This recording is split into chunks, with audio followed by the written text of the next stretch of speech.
Como inserir quebra de página no LibreOffice Writer. Olá, bem-vindos a mais um vídeo da Rato ADCC. Neste vídeo vamos aprender como inserir uma quebra de página no LibreOffice Writer. Primeiro fazemos duplo clique no ícone do LibreOffice.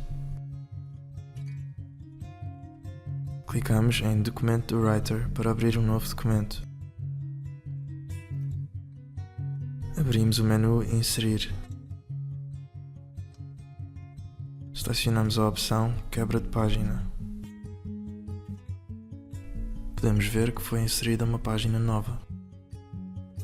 Alternativamente, podemos usar o atalho Ctrl mais Enter. Para eliminar a quebra de página, podemos pressionar a tecla de retrocesso no início da nova página. Espero que tenham gostado. Para mais vídeos sobre o LibreOffice Writer ou outros, vejam o nosso canal. Obrigado.